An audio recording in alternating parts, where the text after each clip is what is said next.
Alright, the Dobyns Fury 806 Swimbait rod. I'm doing a quick review on it because this is a rod I actually throw a lot. I have a Champion 807, which I throw my soft baits on, a lot of my citizens on. But the 806 Fury, it's a very inexpensive rod and it's a very nice rod. It's pretty lightweight actually for being, lower end rod. And it's pretty parabolic. Dobyns is kind of known for being a little bit softer and parabolic. And this rod is rated 2 to 8 ounces, it's 8 foot long. The 8 foot's a pretty good standard swim bait rod. They obviously make a little shorter ones for guys that are throwing little chopping baits around docks. They make longer ones for guys that are flinging giant hinkle trouts over long points. But the 8 foot is a pretty good standard rod.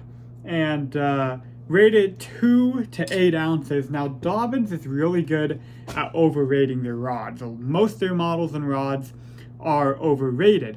And this one's 2 to 8 ounces, but it really throws baits between like 1.5 to about 4 ounces, kind of that mid-range. Like the 4-ounce mark is as heavy as I like to go with this. A very good bait that I throw with this a lot is a Clash 9. I think the Dobyns 806 is a pretty good Clash 9 rod.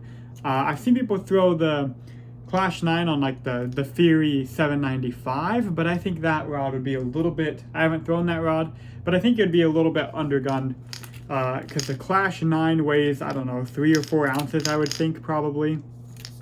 It's a high, Clash 9 high. Obviously, there's no hooks on this one yet. I might have this one painted. I'm not sure. That's the Bella color.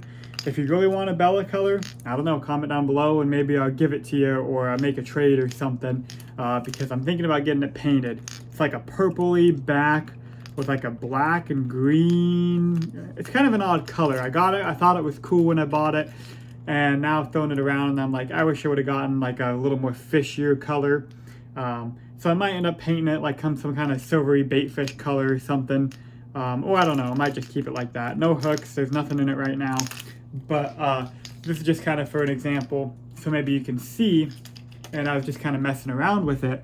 But this bait is a pretty good bait to throw on this rod. It feels, the thing with this rod is everything kind of feels heavy. Like if I put this on there, let's see, scoot back here. Try to get a tip shot of it. I don't know, it feels a little bit heavy on the end of this rod. Like, it's not like you're gonna throw it out there and not know that, oh, that's a big swim bait, you know what I mean? It's not like just gonna throw it with ease. So like about this weight range is really like the perfect weight range because it's on there, you can feel it on there. But it throws it pretty good. I can make a pretty good long cast with this. It's soft enough. A lot of the Dobyns rods are pretty parabolic, especially these Fury lines. So like it's got a lot of bend down into the blank. Probably halfway into the blank, it's got really good bend. Especially this upper half, this upper, I don't know, third of the rod probably really bends pretty good. And so it's really good at keeping treble hooks pinned. And I would throw, with this rod, the max I would throw is like this Clash 9 or like a 3.5, 4 ounce bait is really going to fish good with it. Now I have thrown, I don't have one sitting here, but I have thrown a 250. I have a couple depth 250s and I've thrown them on this rod. And a lot of people will tell you do not do that. Now, when you're throwing a 250 on this rod, I don't feel like this rod's going to break. Some people are like, is it going to snap the rod? I've thrown it around, and I don't feel like it's going to snap the rod, but it's definitely heavy. However, when you hook a fish up, that is what I'm more concerned about. A lot of times with rods, I think people, they want to get too comfortable, right? They're like, oh, that doesn't feel comfortable throwing this rod. But once you get used to, throwing like a 250 on this rod, you throw it around for a while, you're like, oh, this isn't bad.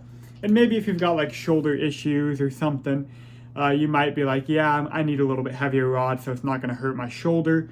But like for me, I can throw a 250 on this rod all day, and after you get used to it, it throws it fine. And then when you're working the bait, it's got that softer tip, so it works the bait really good. And then when you hook up, hopefully you guys can see that, you probably can't.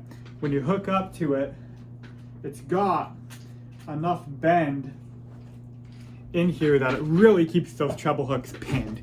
And that's why I like this rod.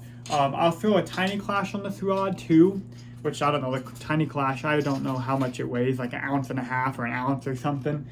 So it's a little overkill when I'm working a tiny clash. Like if you're trying to sit there and dead walk a tiny clash with this rod, you've got to be super careful not to overwork it, because you can overwork it very easily. But if I'm dead walking a clash 9, or I'm getting this clash 9 to glide back and forth, this rod works very, very good because it's stiff enough to get the snaps that you need, but it's not too stiff to where it's going to blow the bait out or make it overwork.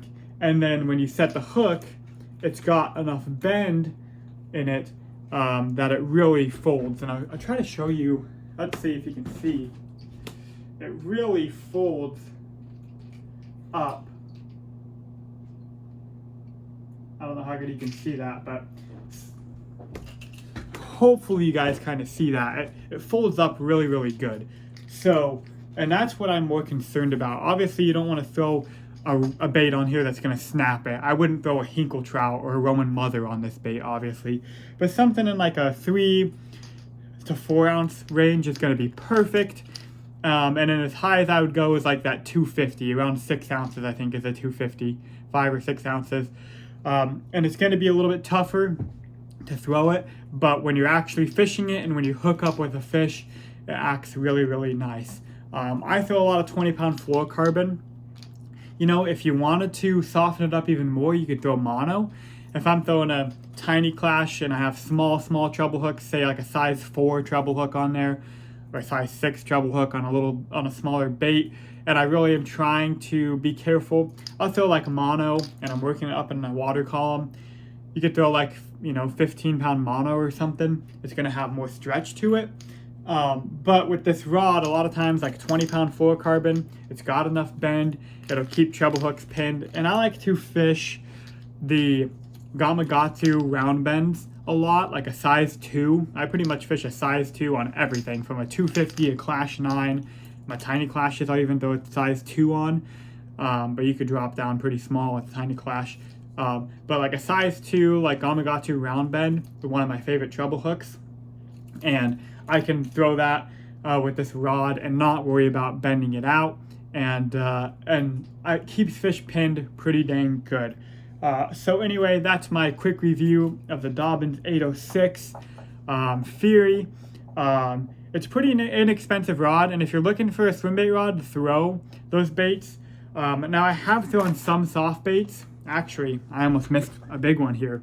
So Citizen 6s, these smaller beast hook baits, I can get away with throwing on that rod. Obviously, because it's not a higher end rod, it's going to be less sensitive. So bouncing a bait and dragging it on bottom is going to be less sensitive than like your higher end or your custom rods. So with these more budget friendly rods, I like to use them as a reaction style, just because it's not going to be as sensitive, but it's still sensitive enough. I mean, really, it's like dragging a jig. People are like dragging a jig on a Dobyns Fury, what's like 735 or 734, right?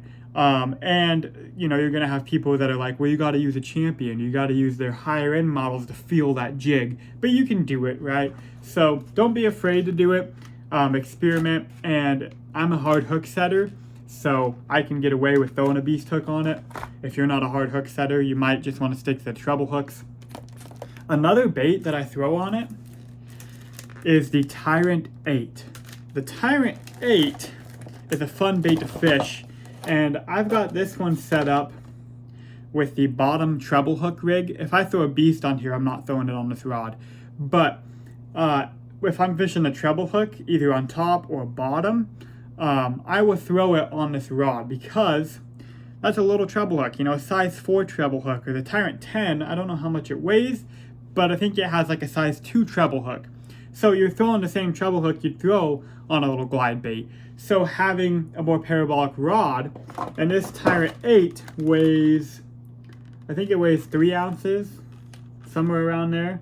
Yeah, so it's a 3-ounce bait, so it almost weighs around the same weight class as the Clash 9.